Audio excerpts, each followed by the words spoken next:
COVID. And so continue to pray for those who are involved in all of that. Pray for Sandy especially. And it seems like most of us know somebody to pray for. If you've been around here for a while, and I think pretty much everybody has as I look around, you know that we've been in the book of Hebrews for a long time, and I'm done with the book of Hebrews. I think after a while, you just need to change gears and kind of look around the landscape and see what else is going on. And so, as I began to think toward a new direction, a thing that just kept coming back to me again and again and appealing to me was to go to the Gospel of Matthew and to take a look at that book. And so that's where I plan to go. I'd like to read this morning from Matthew chapter 1, the first 17 verses. And I'd like to ask everyone to please stand for reading from God's Word. Matthew 1, verses 1 through 17. This is the genealogy of Jesus the Messiah, the son of David, the son of Abraham. Abraham was the father of Isaac, Isaac the father of Jacob, Jacob the father of Judah and his brothers, Judah the father of Perez and Terah, whose mother was Tamar, Perez the father of Hezron, Hezron the father of Ram, Ram the father of Amminadab, Amminadab the father of Nahshon, Nahshon the father of Salmon, Salmon the father of Boaz, whose mother was Rahab, Boaz the father of Obed, whose mother was Ruth, Obed the father of Jesse, and Jesse the father of King David. David was the father of Solomon, whose mother had been Uriah's wife, Solomon the father of Rehoboam, Rehoboam the father of Abijah, Abijah the father of Asa, Asa the father of Jehoshaphat, Jehoshaphat the father of Jehoram, Jehoram the father of Uzziah, Uzziah the father of Jotham, Jotham the father of Ahaz, Ahaz the father of Hezekiah, Hezekiah the father of Manasseh, Manasseh the father of Ammon, Ammon the father of Josiah, and Josiah the father of Jeconiah and his brothers at the time of the exile to Babylon. After the exile to Babylon, Jeconiah was the father of Shealtiel, Shealtiel the father of Zerubbabel, Zerubbabel the father of Abihud, Abihud the father of Eliakim, Eliakim the father of Azor, Azor the father of Zadok, Zadok the father of Achim, Achim the father of Elihud, Elihud the father of Eleazar, Eleazar the father of Matthan, Matthan the father of Jacob, Jacob the father of Joseph, the husband of Mary, and Mary was the mother of Jesus, who is called the Messiah. Thus there were 14 generations in all from Abraham to David, 14 from David to the exile to Babylon, and 14 from the exile to the Messiah. Amen. Would you please be seated, and may God's richest blessing be on the reading of His Word. As you hear a list of names read, you might think, well, Dave, that wasn't very inspirational. But let me assure you, to those who first read this, it was. And I'll say more about that in just a moment. As you begin to look at the book of Matthew, it is one of the most significant books in the New Testament, and among the Gospels, the weightiest of all. The Zondervan Pictorial Bible Dictionary introduces the Gospel of Matthew by declaring, in the early church, Matthew was the most highly valued and widely read of the four Gospels. Its widespread distribution and citation, that means people quoted it, in early Christian literature is unsurpassed. This is true for two reasons. One, the Apostle Matthew's name is attached to it without controversy. And two, the extensive and orderly manner in which Christ's teachings were presented. In other words, it was well organized, well presented, and fairly thorough. An interesting side note about Matthew was that a lot of people say it was first written in Palestinian Aramaic, which was kind of the historical development of Hebrew at the time. Eusebius made the first claim in print that said the 4th century church historian Eusebius said that Matthew originally wrote his gospel in Aramaic, or 1st century Palestinian Hebrew. We have no evidence of this, since there's no copy of Matthew in Aramaic. But if it were written earlier on in the native tongue of the Jews, that would partially explain its early and strong appeal to Jewish Christians. Ray Vander Laan, who has a strong background in Hebrew, that is to say Palestinian Aramaic, says that it reads more smoothly and idiomatically in Hebrew than it does in Greek. So he believes Eusebius. Well, whether there was ever an Aramaic version of Matthew's gospel, there's no doubt the broader influence across history would be a Greek version. Understanding the Greek was not only the regularly spoken language of Palestine, but it was the common language of the entire Roman Empire. Well, as you begin to look at the Gospel of Matthew, one of the things that stands out when you begin to read it and become more familiar with it, there are 5 divisions based on the narratives and the summary of these narratives. And so here's these natural divisions, as you can see somewhat textually, all revolving around the idea of Jesus as king. And so the first 2 chapters, the birth of the king. And then there's a narrative piece about the preparation of the king, in other words, some of his childhood experiences. And then chapters 5 through 7 you may recognize as a Sermon on the Mount. That would be the first discourse, the law of the kingdom. And then there's this narrative section, chapters 8 and 9, the power of the king. And then in chapter 10, the second discourse, the proclamation of the kingdom. And then there's a narrative, the rejection of the king in 11 and 12. And then the third discourse, the growth of the kingdom in chapter 13. And then a narrative in chapters 14 through 17, the mission of the king.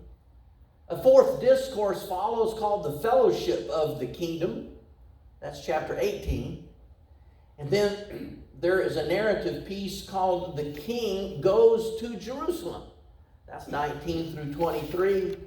And then a fifth discourse, the consummation of the kingdom in 24 and 25. And you'll recall that's the stuff about when the temple is going to be destroyed. And of course, after that, there's this transition into last days discussion, etc. Of the consummation of the kingdom. And then a narrative in 26 through the first half of 28, the death and resurrection of the king, followed by an epilogue, the great challenge of the kingdom. That's the Great Commission. And so you see the Gospel of Matthew has remained the single most read book of the Gospels, possibly because of its position as the first book of the New Testament. Well, the thing that I want to focus more particularly on through the balance of what I give you today is this idea of prophecy fulfillment.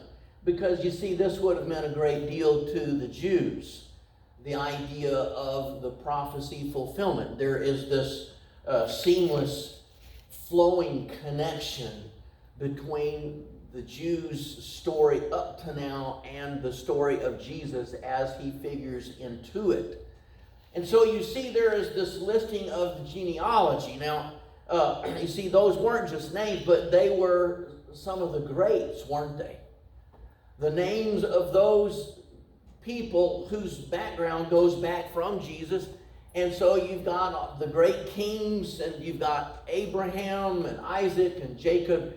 You know, if you have lived reasonably as long as I have, and maybe done some traveling around the country, and somebody says the name George Washington, you might say, so what, George Washington? Like, On the other hand, it might bring to memory the things that you've read about George Washington and visited some of those early churches, like in Williamsburg, Virginia. There's a Buxton Cathedral where George Washington sat and worshiped on a part of his writing from one place to another, and where he, other places where he sat and watched some of his slaves get baptized as they, it's a font, they pour a little water in there, call it baptism. We know that's not baptism, but they call it that, so I throw that out. At any rate, there's all kinds of stuff that pops into my mind. Maybe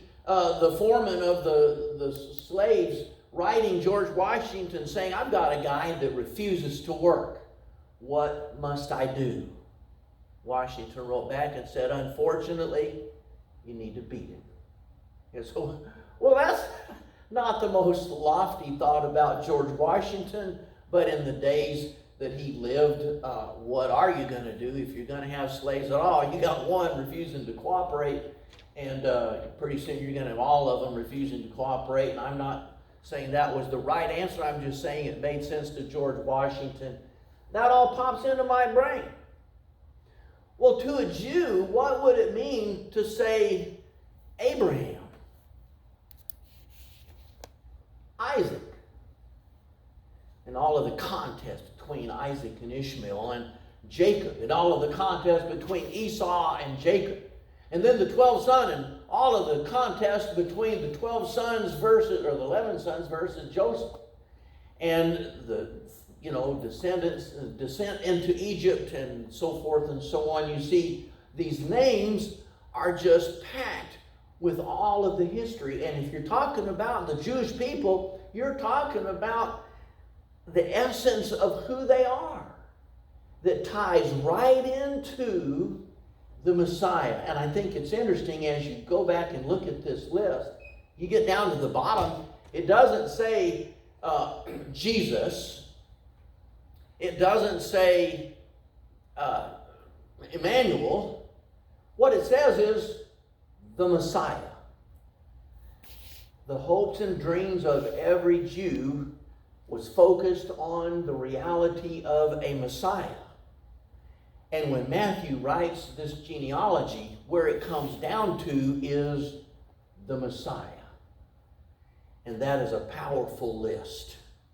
And so you have this presentation of a genealogy, but there's more than just genealogies involved. You see, when you start looking at Matthew, there's a lot of prophecies that are fulfilled.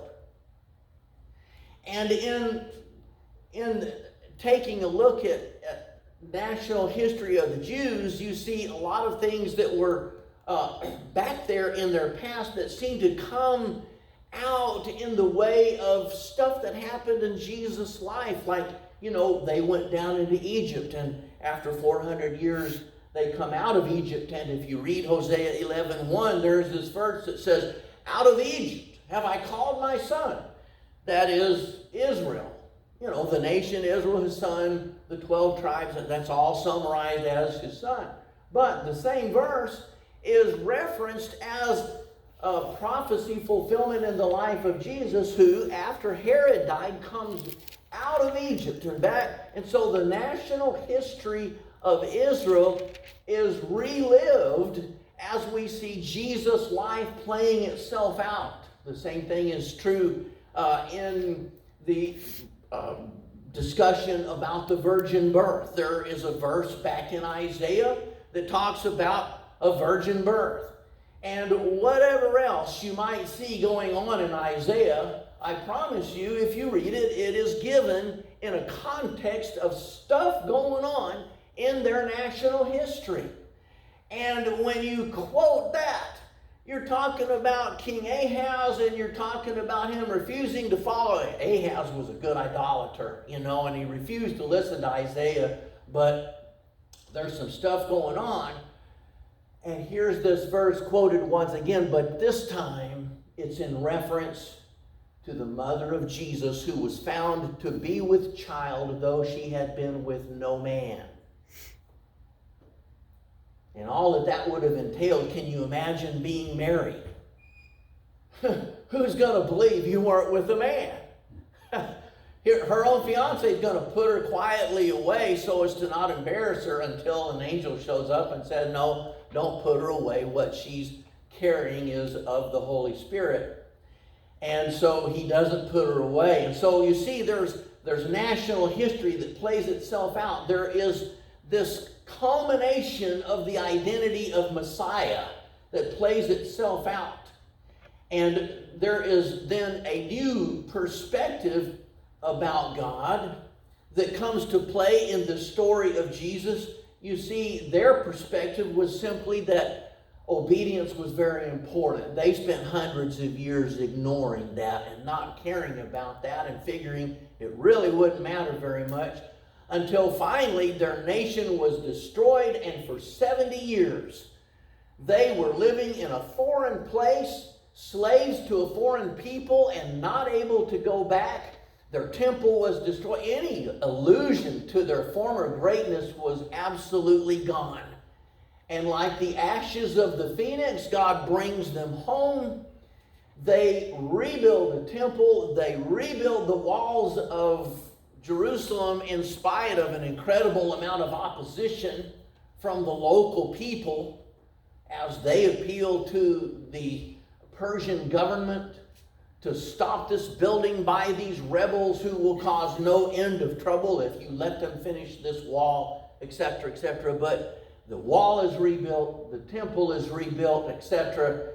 And as they come back, there is a renewed emphasis on obedience. Very important to obey. So much so that everything else is lost sight of. Blind obedience is what it's about. If that's true, let me bring you back to the My Lai massacre of the Vietnam War. Now, some of you might say, the what? Well, there was this Lieutenant Calley who walked into this village of a lot of women and children and maybe a few people that had cooperated with the Viet Cong, and they shot and killed all of them. And word got back to America, and there was an investigation, and Lieutenant Calley was condemned and so forth. There was a big congressional investigation. There was a psychological evaluation of the troops, what was going on in their minds that they could possibly, they were following orders. Isn't that what the military is supposed to do, is follow orders? You know, that's what they said. But the people of America said, you should have known better. And Jesus comes into the people of the first century, and they are saying the thing that's important is obedience. And it is. It is. And Jesus says as much in the Gospel of John. If you love me, you will keep my commandments. But along the way, there is this thing called a spiritual connection to God. It's talked about all through the Old Testament, but you know, if you're not looking for it, it's sort of like looking for Paul fighting the beasts of Ephesus. You know, you just don't see it. And so there is the spiritual connection with God. Jesus walks into the temple and sees the thing that's been going on every day for years. And he says, you're turning the temple of God into a den of thieves. Well, you see, if you're coming in from other cities to make a sacrifice, are you going to really drag a goat or a sheep all the way from some other city when you can just take your coin purse and buy one there? Isn't that convenient? And, you know, they've got good ones. They're not the leftovers and all of that. So so these guys show up. They're the certified vendors who sell these things. I don't know what was going on, but it was more than should have been. And I believe the vendors probably, like, you know, a lot of good capitalist stuff that goes on, they're getting maximum dollar for the product, etc. And so there was a lack of spiritual emphasis that was going on, and Jesus took exception to it. God isn't particularly concerned about the externals if there's nothing to back that up. And that's why you see when we come in and sing, "Oh, how love I thy Lord," it might be a good idea to think about the words and to examine your life. And that's why we come, isn't it? To bring ourselves before the presence of God and once again consider our standing before a holy and eternal God. So there is this aspect of prophecy fulfillment that comes to the fore. And one of those most important considerations is the fact that this is the outworking of what God had been moving toward since the Garden of Eden. And so you have this formula that shows up, quote, "All this took place to fulfill what the Lord said through the prophet so-and-so." And that shows up at the time of these prophecy fulfillments. And I've got a list of verses, and I think if you have the handout, I'm pretty sure you've got those, and I won't bother to go into those, but you see there's a reason for showing this continuity with this stuff that goes on, because what was happening was absolutely an outworking of what God had planned from of old. And not only do you have that formula, all this took place to fulfill what the Lord had said through a certain prophet, but you have other prophecies. I just went through the book of Matthew and started writing down where these prophecies are. And so here's the verses. You should have those listed. Other prophecies. Do you have that list of 10? Is that in your list? Yes. Yeah, okay. So you have that, and you don't have as much as I have, but you have a prophecy about Jesus being born in Bethlehem out of Micah chapter 5. Second, there's a prophecy about John the Baptist and his function. That comes out of Isaiah chapter 40, verse 3. There is this prophecy about John the Baptist once again preparing the way for Jesus out of Malachi 3:1. 13:14 talks about ever hearing but never understanding. Well, that's a quote from Isaiah 6 where Jesus is telling the parable of the sower. And so you see here's this content, this problem that God has with his people who are blind and deaf to spiritual things. And then in 21 verse 4, your king comes riding on a donkey. Prophecy about Jesus and the triumphal entry out of Zechariah 9. 21 verse 13, you are making my house a den of thieves. We've talked about that. That's a quote from Jeremiah chapter 7. 21:42, the stone the builders rejected has become the capstone. Well, that's from Psalm 118. And this is obviously predicting the rejection of Jesus. 22 verse 44, the Lord said to my Lord, sit at my right hand. That's quoted not only here, but in other places, talking about the lordship of Christ over David way back. How can he be called the son of David if David says, the Lord said to my Lord? How can David call him his Lord if he's his ancestor and so forth? Well, that's from Psalm 110. The sun will be darkened and the moon will not give its light. From Isaiah chapter 13. This is talking about end times that Jesus quotes. The phrase, my God, why hast thou forsaken me? Comes from Psalm 22, verse 1. That's quoted in 27, verse 46 of Matthew. And some will see that as prophecy fulfillment. Others will simply see it as a matter of what Jesus was familiar with and expressing the sentiment of his heart based on what he was familiar with out of the Old Testament. In either case, it would be interesting, I believe, to understand the context of Psalm 22, because Jesus might have been thinking more broadly about the other thoughts that went with that quote from Psalm 22, verse 1. And so here's the history of Israel relived in these verses that I've mentioned. And the point of it is, this is your history, is the message to the Jews. What is happening is a part of God's plan for you, for the redemption of Israel. The part of the message that they didn't particularly like was very much a function of the content of the prophet Isaiah that talks about the blessing that the Jews would be to the entire world, to all of the Gentiles, the redemption of the whole world also happening at the same time as the redemption of Israel. And so you see, they struggled to see God moving in the life of Jesus. And sometimes we struggle to see God moving in the affairs of our days. Sometimes we just see things happening and we think cause and effect. We think this is history and there's no fighting it, so we don't see God in the midst of it. But listen to what it says in Psalm chapter 2. Why do the nations conspire and the peoples plot in vain? The kings of the earth rise up and the rulers band together against the Lord and against his anointed, saying, let us break their chains and throw off their shackles. And listen to this. The one enthroned in heaven laughs. The Revised Standard says, holds them in derision. It's like side-splitting laughter to see them making all of their plans when he knows it's never going to happen. The Lord scoffs at them. He rebukes them in his anger and terrifies them in his wrath. So we go back to 2 Chronicles chapter 20 and see a coalition of three nations, the Moabites, the Ammonites, and there's a name for the Edomites, the Meunites, but it's Edomite. They come together against Judah, and they're going to wipe it out. And there was a huge army, and the king was concerned. He calls everybody to prayer. That's a good thing for a king to do. It's a good thing for a president to do, to call people to prayer.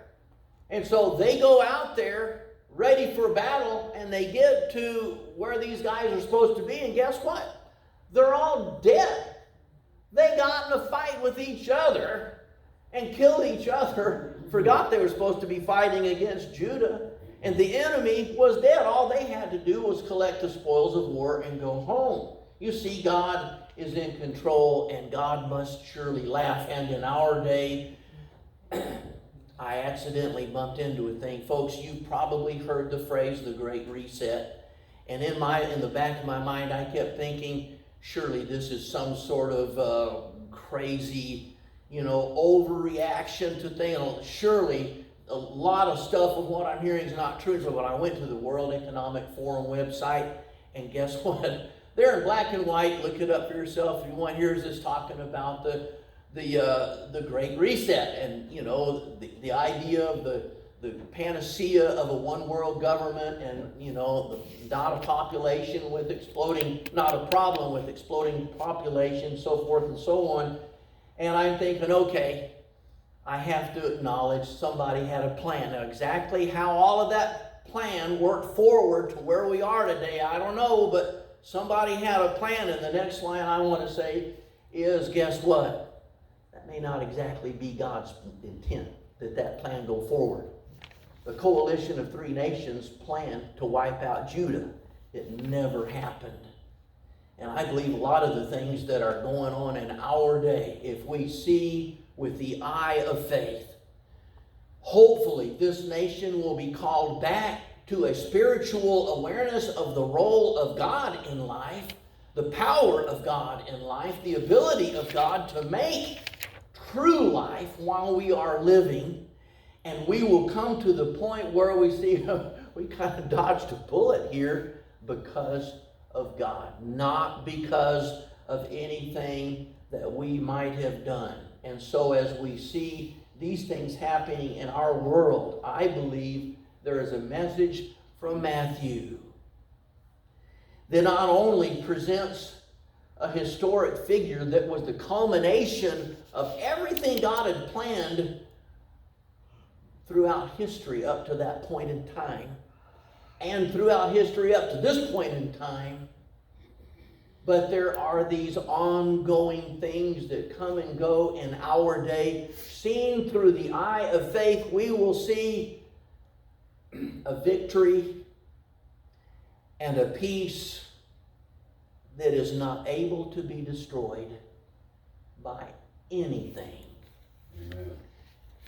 And if your peace has been destabilized I invite you to get back into the view of the Lord and find Him and what He's doing in our society. Come, if you will, while we stand and sing.